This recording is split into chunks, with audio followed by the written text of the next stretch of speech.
Hello and welcome to episode 34 of Youth Squad Prospects 4 with Morecambe, and today it is time to play a massive episode in the season. We're in the middle of the hectic December period of the save.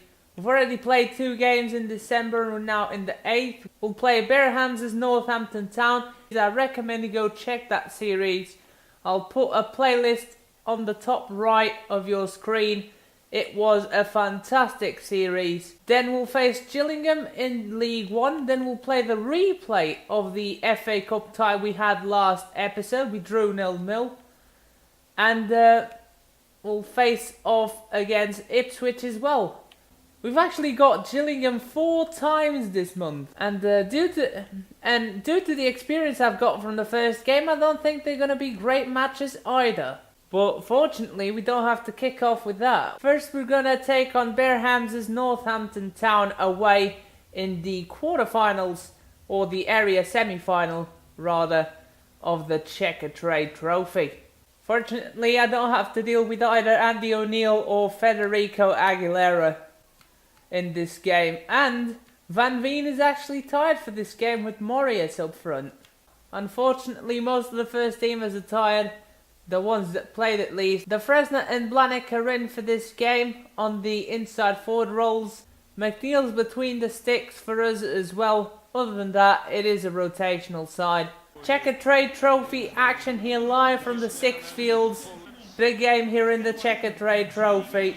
I said it before and I'll say it again. I want to win the Checkatrade Trophy this year. Simply because we haven't won it yet in Youth Squad Prospects history. Here is Campbell. Campbell with a good ball to Kisley. And again, here is Stefan the Fresner, saved by Cornell. It's Farrell. Very well done. I mean, that's a foul. But Harris keeps on going. The tenacious. Yes, Svensson. Give it over to Kisley. He's onside and he doesn't make it 1-0.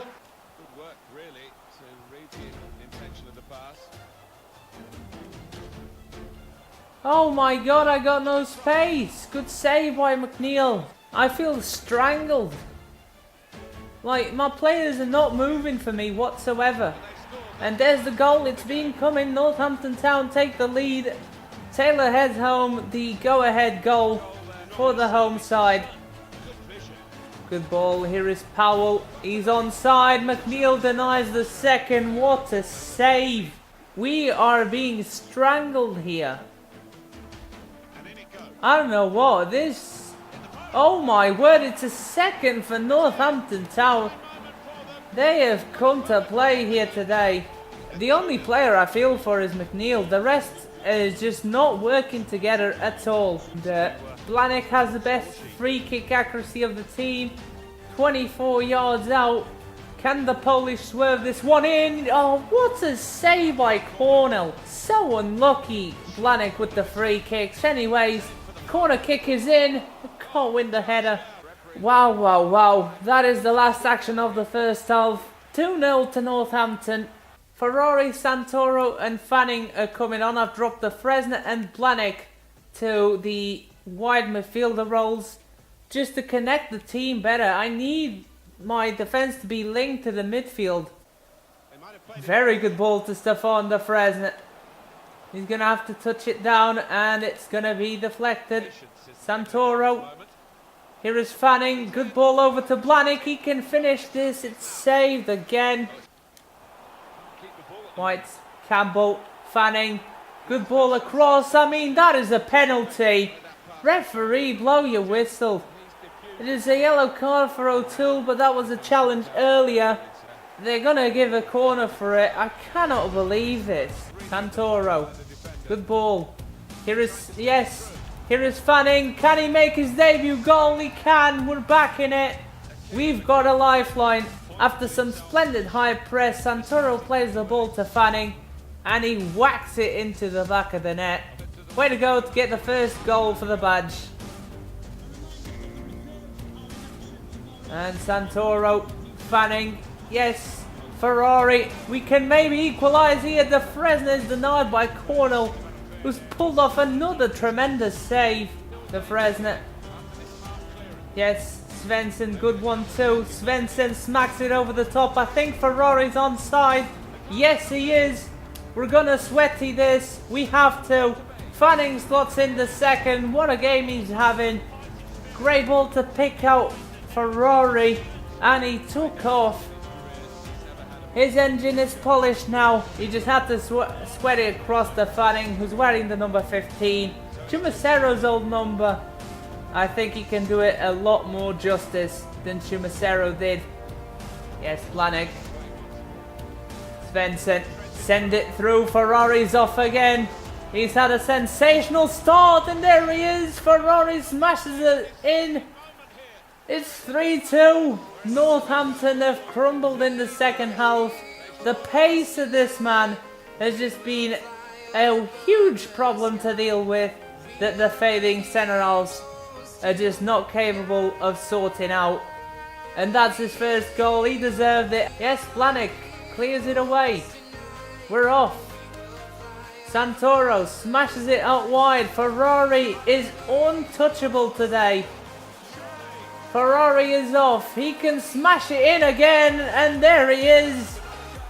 It's 4-2 and Ferrari has stole the show. My goodness. We have turned the tables around. Northampton Town are having to commit bodies forward. And this is what happens when you plough men forward.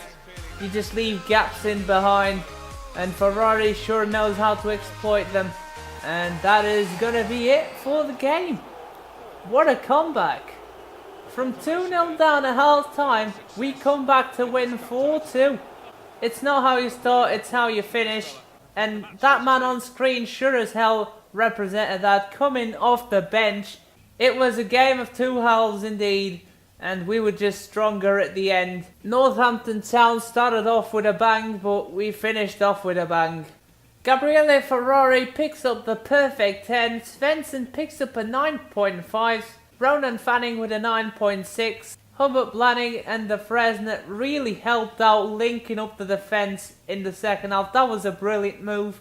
From now on, I'm going to play these two there because they are more effective linking up the defence to the attack. McNeil, even though he conceded two, I think he was the best in display on the defence. Somehow the defenders all had better marks than him. I don't understand that. The goalkeepers don't get enough credit. And after that crazy cup tie, it is time for some monthly scouting updates. From Portugal, we've got Elogio de Menezes, 75 to 94. Let me tell you right now, Elogio is not a Portuguese name. Anyways, it doesn't seem good enough on the overall. The potential is spot on, but if the overall's not high enough, then I'm not going to pick him up. I'm going to scout him for a further month though. The rest, as you can see on screen, we're going to reject. Then Will Wright in England doesn't give us back anything because Declan Hall's a goalkeeper and we don't need one. Then Alexander Sorensen in Chile brings us back nothing. It just feels like EA have glued 7 random letters together. Second game of this episode, we're away against Gillingham. And let's pray for some goals this time around. Well, unfortunately, there was no goals in that game, but good news, Malagata decided to corrupt just at the right time, so I'm doing this in post-com. I found a Gillingham player who had 99 pace and I put him up front, list right there. They were all the same rating, but having 99 pace, I think it's a big cheat code in this game. I sent the second side out. Only Blahnik survived from the first team. I wanted a key player to help out the attack in this game, to help carry out the reserves in the replay of the FA Cup game. And the only thing I wanted in this game was for someone to score a goal. And we started off with a bang. Dominic Baker almost scored with the through ball. Yes, that almost happened. We were looking lively in front of the goal. Same with Gillingham. Azevedo gets a good chance here and Blahnik slots it away. We were off and we were ahead in this game. We took the driving seat in the 25th minute and that was the Polish winger's first goal in the FA Cup. And straight away Gillingham started off a magnificent link-up play move. Just watch this pass in. Ball goes over to Charles Cook and he plays it over to Wilkinson, who just breezes past my defender. Bad defending on my part. And they equalise straight away. List off here on the wing. The best cross I've ever seen produced against me. Wilkinson scores again and we went to the break 2-1 down after a good start, but overall not a very good performance. That shot was ridiculously bad by Gillingham. It's a glitch that needs to be sorted. On the other end, we almost scored from a magnificent cross of our own, but Fanning couldn't deliver after Blanick's delivery. But the goal was to come. Joel Campbell took it away and he equalised just in the dying minutes. We still had a chance, 2-2. It was looking like it was going to extra time. Joel Campbell has definitely proved that it wasn't about the time finishing that he got the goals from. It wasn't from the time finishing, he did have it on his feet. But from the kickoff glitch, after stealing the ball away from Gillingham, the hero, the unlikely hero, came off the shelves to score the winning goal. Dominic Baker, the big Kiwi up top, the big kangaroo, has won us this game. And who else? What a story. You can't write this stuff up. He comes back from injury. The first game he scores, he outlaws both centre-backs and slots it away in the nick of time. Just what a story. What a story indeed. Great finish by Dominic Baker. And that was that. Eric and Gadby, of course, very happy. He produced some wonders himself. And that was that. Dominic Baker closed the show with his first goal in the FA Cup. Couldn't have scored that at a better time, even if he tried. 3-2 the final result. We did deserve to win this game. Gillingham put up a good fight, but in the end we have shown definitely that we deserve to win. Best player on the pitch for us, no surprise, Joel Campbell with an 8.6. Close behind, Blanick with an 8.5, and Wilkinson was the man of the match. Fortunately, I stopped recording here, so we'll have live come. Joy first versus second in the final game of the episode against Ipswich. Starting lineup on screen is the first team side with a couple of changes. Blanick is of course very tired and O'Byrne is also slightly tired still. He still hasn't recovered from the game against Gillingham. Those two will be replaced by Chevalier and Mitrovic. Cortez starts in the inside forward role for today due to Blanick's absence, and I think we should do fine today. Biggest game of the season, do or die, right here in the title race. EFL League 1 action here live from the Globe Arena. We're hosting second place Ipswich and it is pouring down here. But not even that will dampen the mood because there is some tension in the air.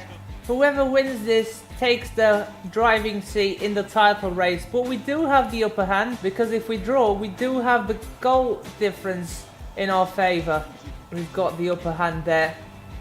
Let's try and win this game though, because whoever wins gets a massive psychological advantage heading into the second half of the season. But Chevalier's just missed that by quite a mile. Erskog still. Yes, great ball over to Cortez. That's going to be 1-0. It's as easy as that for the Venezuelan. He was destined to score today. Get in. As he bows down to the Morecambe faithful, to the Shrimp Army. Great finish by Cortez, first time. I mean, from there, not even the terrible shooting mechanics will get in the way. Oh, Teka, great interception. Jackson, oh, ball inside, and that is a goal. The ping pong passing is back. And there it is, almost first time this sport, very well played by Ipswich. They have shown in this move why they are second in the table. What a finish by Ward. The best outfielder. They just produced probably the best goal we've conceded all season. Yes, Mitrovic. Good ball. Chevalier's in again. Can he bury it this time? He can. It's 2-1. We're back in the lead. And Chevalier just got on his bike right there after the through ball and smashed it home. He has redeemed himself after that miss from the kickoff glitch. And that's his first goal of the season. And that is going to be it for the half. 2-1. We've done what we needed to do in the first half. Get ahead. We just need to bring this W home.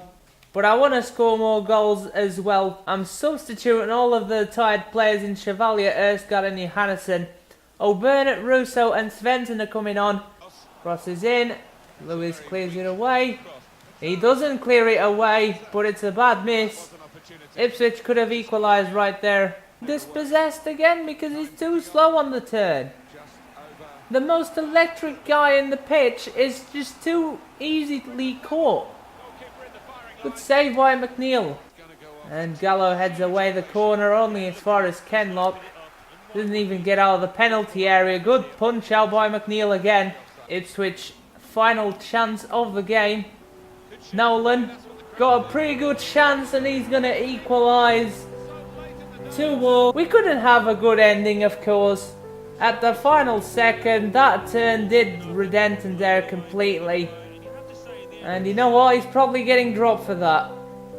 That was shambolic defending. 2-2. It's been a rather disappointing draw rather than the win that I wanted. For the first half, we definitely deserved to be up 2-0. And in the second half, Ipswich didn't really do much. They threatened us a couple of times, but we also threatened them at the other end. We had to concede in the 90th minute. Just shows this defence is not helping McNeil. They are not doing him any favours. He has earned every clean sheet he's had. Even though he conceded 2 goals, McNeil saved 7 attempts. Erskard and Chevalier both picked up an 8.5 and both were involved in the goals. Cortez slotted away Erskard's brilliant assist after that amazing run. And Chevalier buried, of course, Mitrovic's fantastic through ball to cut the Ipswich defence like hot knife through butter. Oh, what a cliffhanger this is. Eric Ngadwi has been approached by the Venezuelan FA to be their head coach. We do have Lino Cortez, who is a regen from Venezuela. Apart from that, I don't think we do have any. But Venezuela, as you all know, struggling big time in real life. Let me know in the top right of your screen if I should be the Venezuelan manager. We do have a regen and we can build a side. We definitely have the time to do so over the course of the series. Finally, a fixture list that doesn't involve games on Christmas Day. Well done, EA, you've got it once right. We're going to wrap this up here. What a cliffhanger that was. We'll leave the episode right here. What a cliffhanger that was with the Venezuelan FA offer. And we're still on point, 6 goals ahead in the goal difference. I think that is here to stay. We did score as many goals pretty much as Ipswich, but conceded a lot less than everybody because everybody plays defensive on us. They're not even bothered to go forward at all. Oxford United, Plymouth Argyle and Portsmouth are still in the running, as well as Colchester for the playoffs. And we're going to be facing both Portsmouth and Colchester next episode. And of course, everybody's favourite, Gillingham.